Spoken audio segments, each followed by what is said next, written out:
What's going on, crypto guys? My name is Kevin and welcome back to Crypto Guy News channel.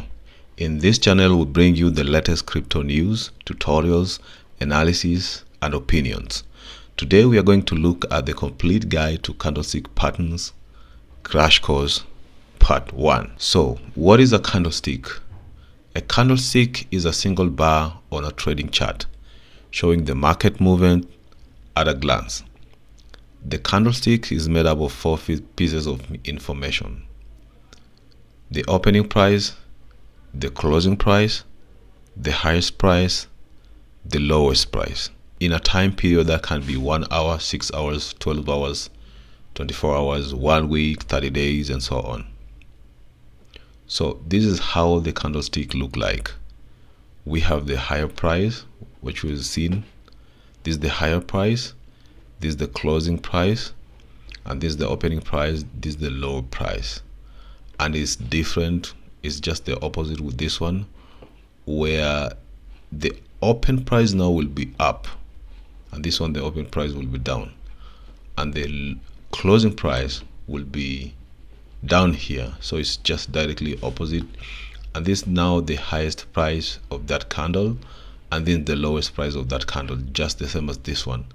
This is the lowest price of this candle, and this is the highest price, the higher price of this candle. Now we want to look at the body. So this is what we call the body. Okay, so what we're going to see, what the body is. So it is called the body, or sometimes you can hear that people call it the real body. It is the range between the opening price and the closing price. When closing price is higher than the opening price, the body is represented by a green color, as we have seen there, here. So this is the opening price and this is the closing price. So we are told that if the closing price is higher than the opening price, the body is represented by a green color. And when the closing price is lower than the opening price, the body is represented by a red color. The body is the most important part of the candlestick. So all the candlesticks that you see around, or if you haven't seen one, then you will start seeing one. If you haven't seen one, then I'll show you how one look like. This is now the body, or the real body, and this is the higher price, and this is the lower price. So we've seen that the green candlestick is when the opening price is lower and the closing price is higher, while the red candlesticks is when the open price is higher than the closing price. And now we're going to see what wicks are. This is the thin part of the candle above the body. The one above the body is called the upper shadow, and it shows the highest price that it has reached in that session. And the below is the body is called the lower shadow.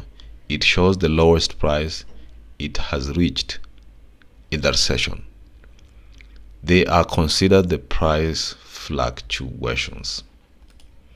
So this is the upper wick, and this is the highest price. Okay, and this is the body. So this is the lower wick. The end of the upper wick is the highest price of that candle, while the lower wick, the lowest point of the lower wick is the lowest point of that candle. Open and close are important areas in a candlestick, which is this one. Opening price and the closing price of a candlestick is very important areas of the candlestick. So the opening price gives you an insight of the direction from that period, whether the direction is going up or down according to the candlestick. If it is a green candlestick or a red candlestick. And the most confirmation are based on the closing prices. So the closing prices, we have seen that the closing price, like this one, the closing price, this is the confirmation for this candle, and this one is also a confirmation for this candle. So the combination of the open, closing price, low and high price of each time period of a candlestick, you can have an overall status of the bulls and the bears and realize which one of them had the upper hand in that particular session. So we are also going to see what the bulls and the bears mean in reading the candlesticks. So let's go. So trading is as similar to fighting a battle between bulls and bears. So as we know that the bulls attack upwards while the bears attacks downwards. So that means the bulls pushes the price up and the bears pushes the price down. It is literally the battle between the buyers and sellers, or between the supply and demand. So this is how the bull markets look like. It goes up and it's always shown by a green candlestick, and when the price goes down, it's normally being shown by the bear market. So the bull attacks upward. As you can see, the bull attacks upward while the bear attacks downwards. So when you hear somebody saying that this was a bull market, then you know that the price was going up. And if you hear the same or people saying that this was a bear market, then the price was going down. When more people are willing to buy, the demand exceeds the supply and the prices goes up.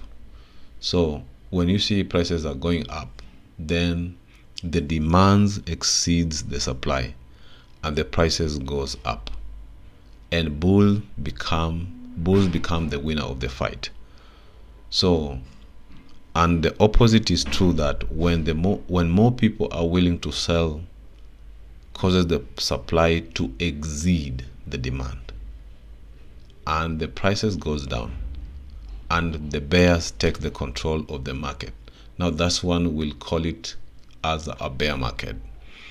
The price at any given time is a result of the battle between the buyers and sellers, or the bulls and the bears. A green candlestick shows a closing price higher than the opening price. The closing price here is higher than the opening price.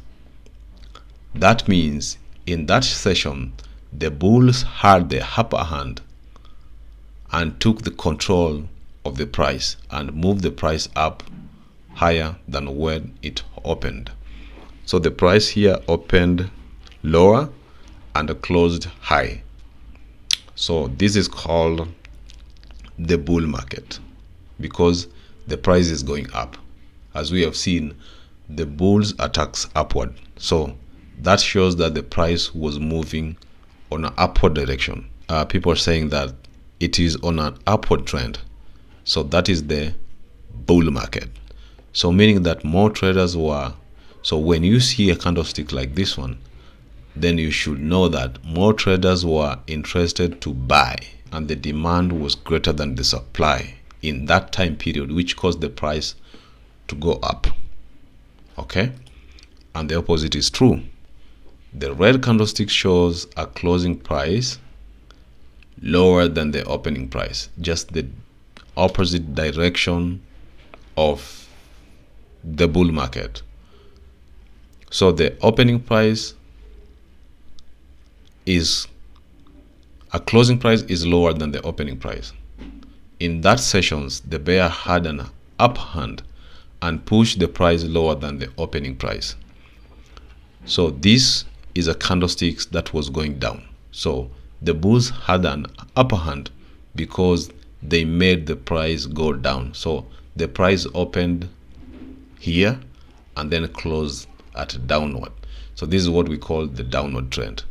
So meaning that the more traders were interested to sell and the supply was greater than the demand in that time period, which caused the price to go down.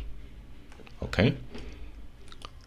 Therefore, a long green candlestick with a long body and a small shadow shows a bullish period. So this is now what we have seen there. This is a bullish candlestick. So the red candlestick with a long body, small shadows, shows a bearish candlestick. So this is the shadows, which are called also the wick, and this is now the opening price and the closing price.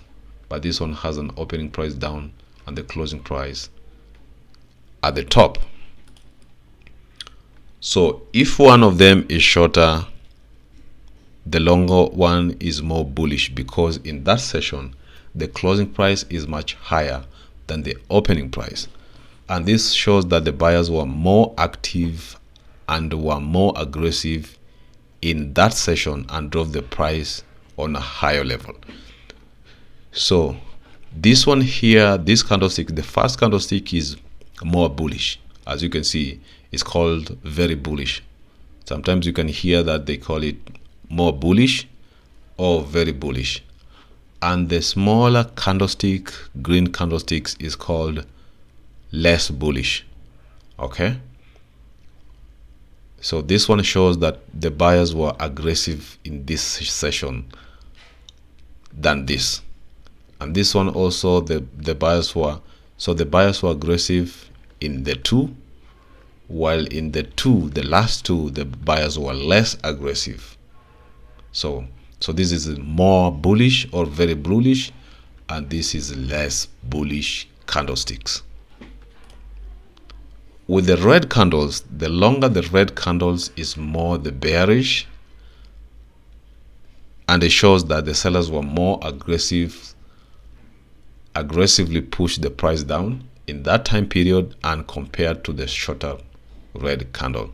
So the two here, the candlestick shows that the bears were more bearish or very bearish, while the two here shows that the bears were less bearish. So this one shows that the bears pushed the price down more, they pushed the price down more, and while this, they pushed the price down less. Okay, that's what it shows there. So the more bearish, less bearish, or very bearish, less bearish, and also the more bullish, the less bullish, or very bullish, less bullish. So we want to look at the type of candlesticks. So the first candlestick is the Marubozu candlestick. This candlestick happens if there is no shadow but only the body. So we see that they don't have the wicks at the upper end. So these are called the Marubozu. We are going to look at what these candlesticks mean. So in the green Marubozu, the opening price and the lower price, the opening price and the lower price at the end of the week are equal, and the closing price and high price are also equal. That's why we don't have a wick on this Marubozu. So whenever you see that does not have a wick, then that is called the Marubozu, and the closing price is just the same. The closing price and the higher price is just the same. Okay, while the opening price and the lowest price is the same. This candle shows that. So this is now the interpretation of this green Marubozu candlestick. It shows that the buyers were very aggressive in this session, and they had the full control from the opening and closing of the candlestick. So the buyer had a lot of control. So that's why you are not seeing the wick. Just opposite to the green Marubozu, this is the red Marubozu. The highest price is equal to the opening price, while the closing price is equal to the lowest price. Okay, so this is called the red Marubozu. This candle shows that the seller were very, very aggressive in that time period and had the full control of the price from opening to closing of the candlestick. So now you can see the difference. The difference between the green Marubozu and the red Marubozu is that this one, the sellers were more aggressive and the other one, the buyers were more aggressive, hence a bullish Marubozu. And this, the sellers were very aggressive and took control of the price, hence a bearish Marubozu. The other forms of Marubozu candlesticks is just given here. So Marubozu, open Marubozu, and close Marubozu. So this is the bullish Marubozu. The two are the bullish Marubozu, while the two here, the red ones, are the bearish Marubozu. So bullish closing Marubozu is a long grid candle, but without the upper wick. This candle shows that for a short time, the seller took the control and drove the price a little lower. So the seller took the control and drove the price a little lower, and that's why we're getting this candlestick below here. After the seller took the control and drove the price a little lower than the opening, the buyers didn't allow the price to go lower and aggressively pushed the price to the higher level, considerably with the full control of the candle. The sellers took the control and drove the price down, but the buyers didn't allow the price to go lower than this point. And then they aggressively pushed the price to higher levels, considerably with the full control to close the candle. So here, the buyers had the upper hand more than the sellers. Okay? While in the bullish Marubozu, this one was the bullish closing Marubozu, and this one is the bullish opening Marubozu, which means from the opening of the candles, the buyers had the control. By the end, sellers had a little control, and the price is closed a little lower than the high price. At this point, at the bottom point, the buyers had the full control, and they pushed the price to the highest level. And when it reached the highest level here, the sellers took control and then took the prices at the closing price to be lower than the usual. I mean, lower here. So at the end, the sellers had a little control. That's why we are not seeing a longer wick. So if we could have seen the longer wick over here, then the seller would have taken good control of the market. So that's why for this one, we see that the buyers opened while they were aggressive. While at the end here, the buyers had the control at the end, then sellers had a little control. The seller had a little control, and the price is closed a little lower than the higher price. The bearish closing Marubozu is like long red candle but without the lower body. This candlestick shows that although the buyer drove the price a little higher than the opening price, but finally the sellers took control and aggressively pushed the price down significantly to the lower levels with a full control to close the candle.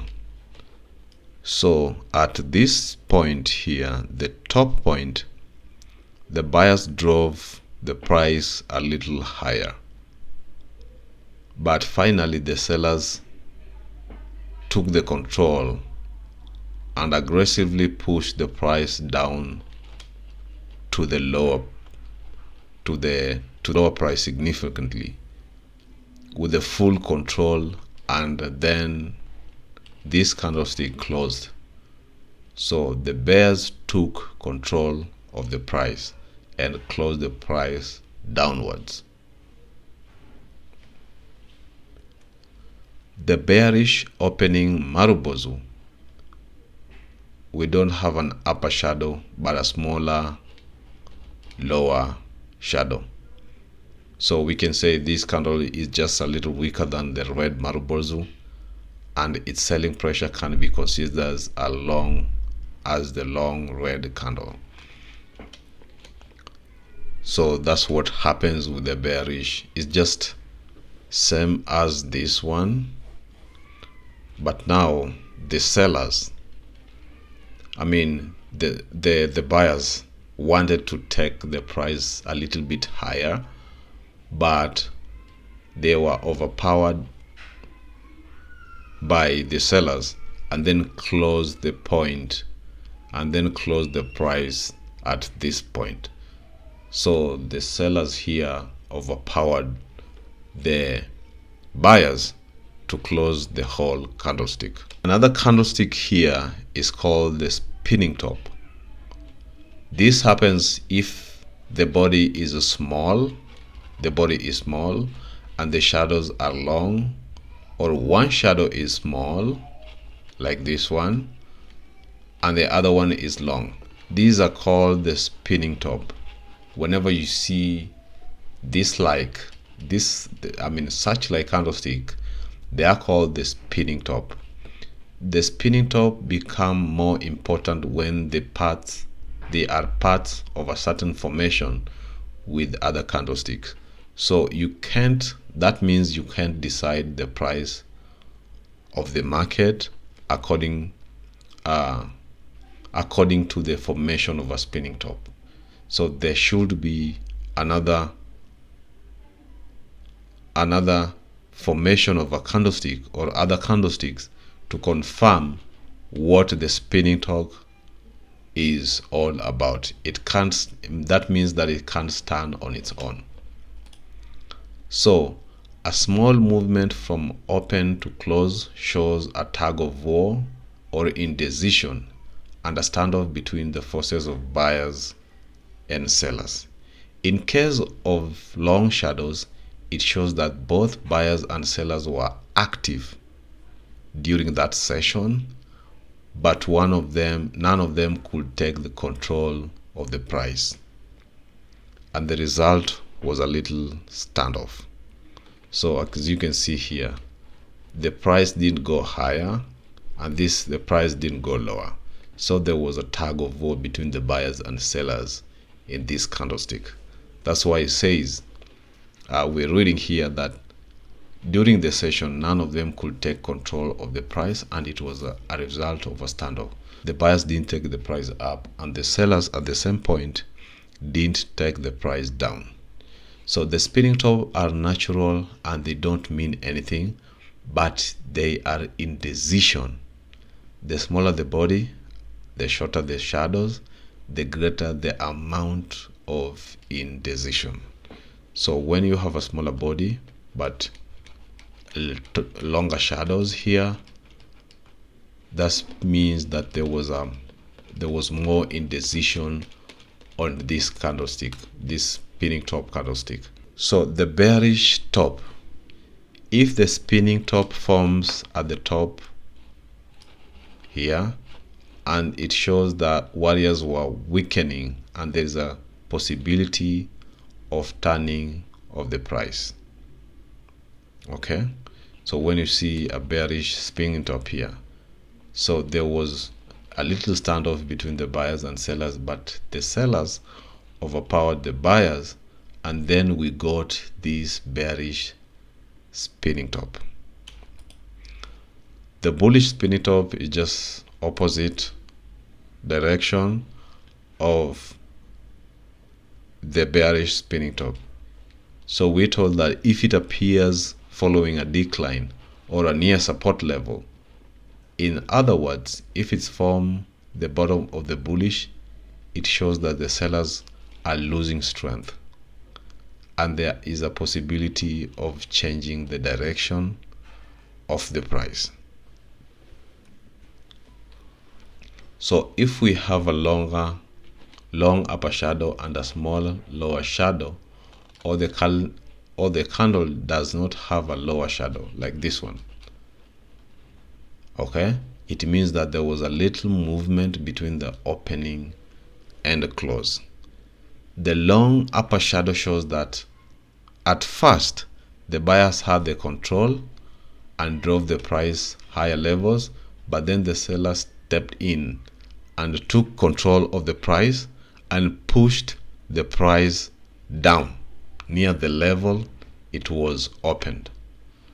So the price was taken down by the sellers near the price it was opened.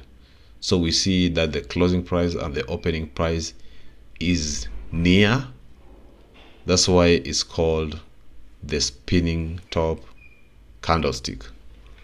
So when the price reached the highest level, it was rejected by buyers and were not interested to buy, and more at this price or higher than the price due to a valid reason. It may be emotional or just being expensive at this high level.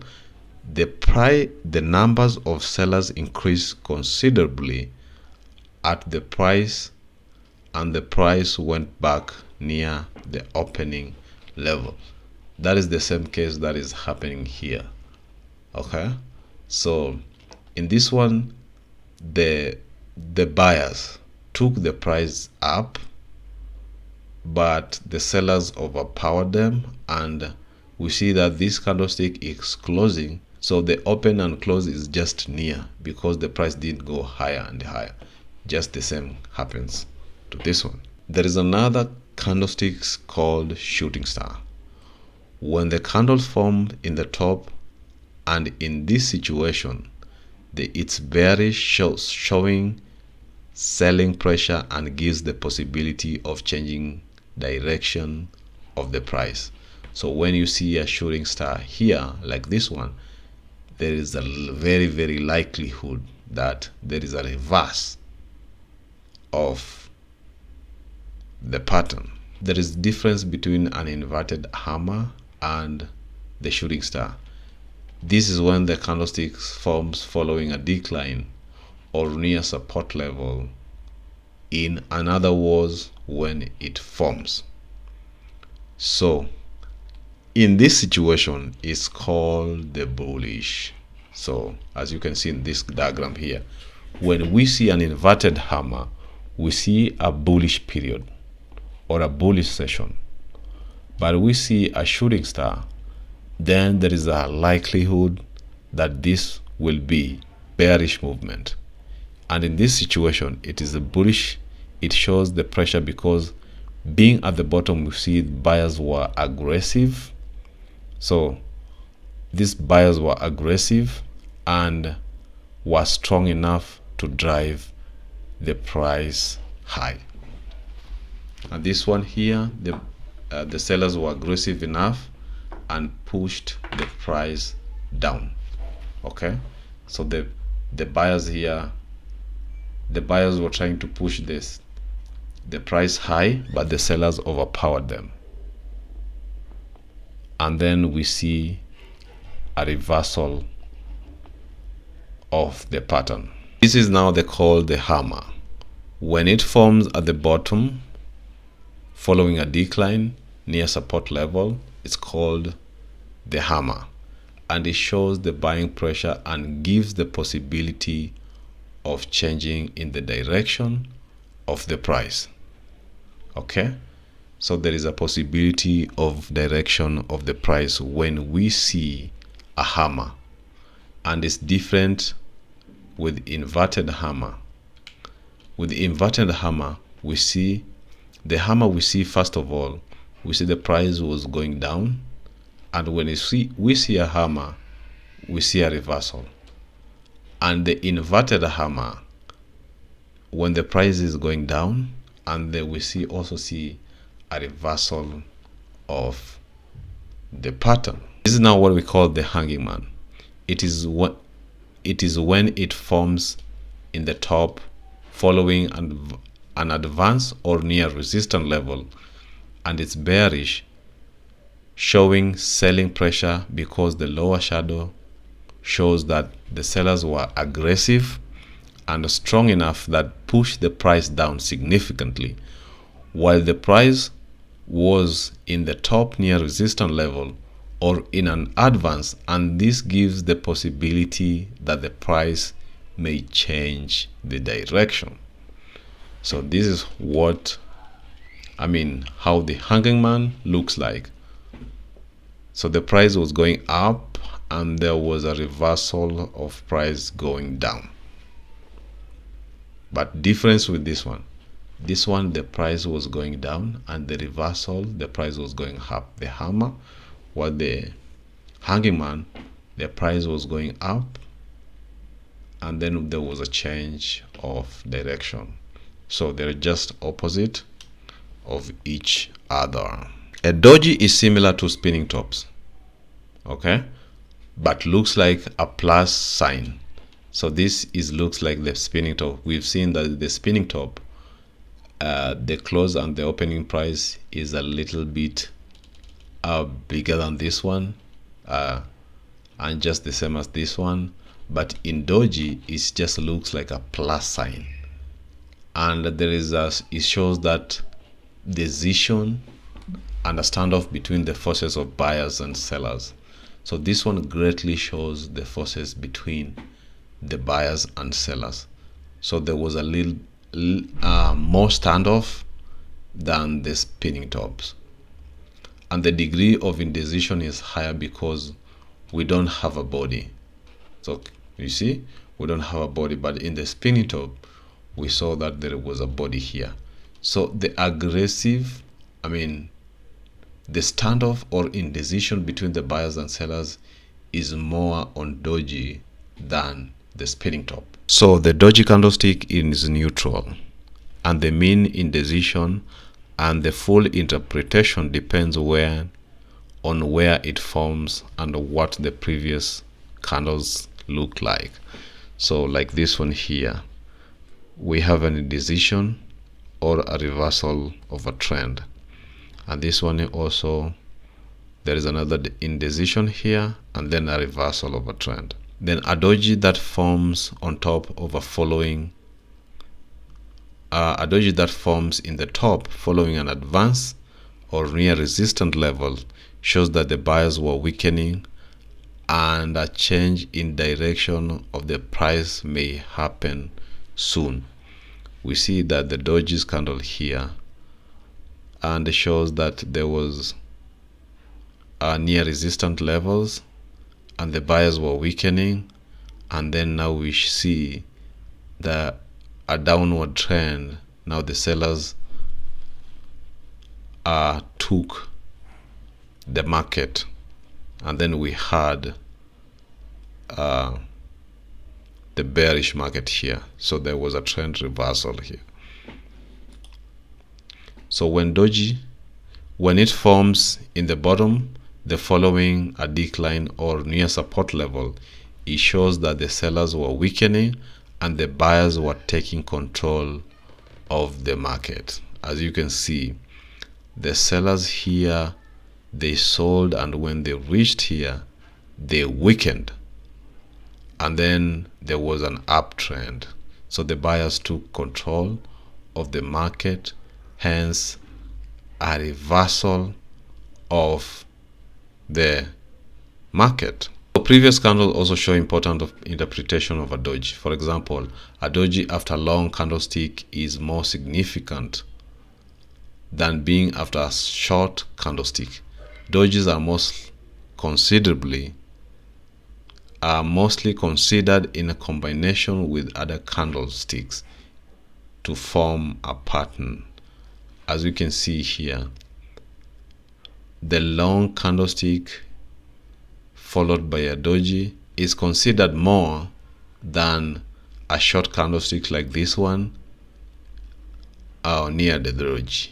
So it means that with the long candlestick here and then the next is doji, then this shows something more than when there is a short candlestick near the doji. So just bear in mind when you are looking at the candlesticks or even the markets. So there are 7 kinds of doji. The first one is the common doji. It's the plus sign. As you can see, this is like a plus sign. Is a star we call is just doji. Okay, this is what we call common doji or just doji. And then we have the long-legged doji. It's similar to the plus sign which we've seen in the previous slide, but with the long shadows. As you can see, these have the long shadows or the long wicks. There is no body on this doji. We don't have a body here, and the sellers were more active to eat, and each of them had control for some time and pushed the price up and down significantly. But finally there was a standoff and the price closed approximately in the opening level, resulting to a greater amount of indecision. So the price opened here and went back, and the price closed at the same point.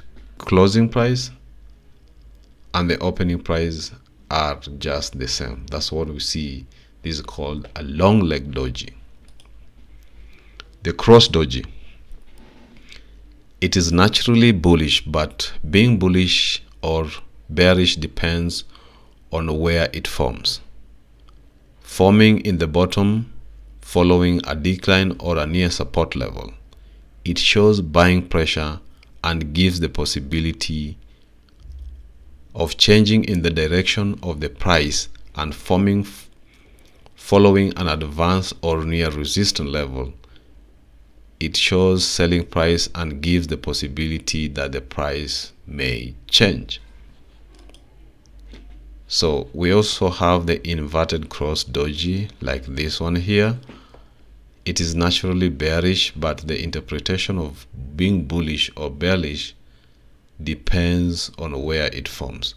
So when it forms between the bears and the bulls, that will be a reversal of direction. If it is formed following a near resistance level, it's called the bearish, so it will go down. So it shows that it has formed near the resistance level, and showing the selling price and gives the possibility that the price may turn.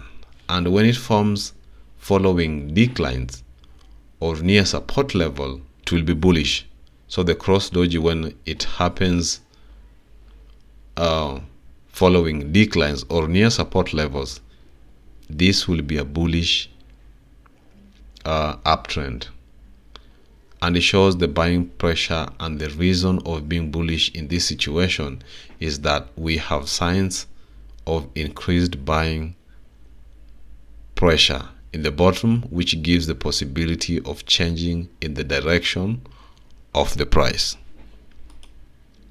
So there is also dragonfly doji. It is similar to cross doji, but we don't have the upper shadow. Actually, the opening price and closing price are equal, so we don't have the opening and closing. They're just equal. That's why we get the dragonfly here. The grave doji is similar to inverted cross doji, but here we don't have lower shadow, and the open, close, and low or equal are equal. So we don't have the opening shadow. So the opening and close and low are equal, while the high price is just above. So the interpretation nature and signals of dragonfly doji and gravestone doji are exactly similar to the cross doji and the inverted cross doji. We have seen the cross doji and inverted cross doji.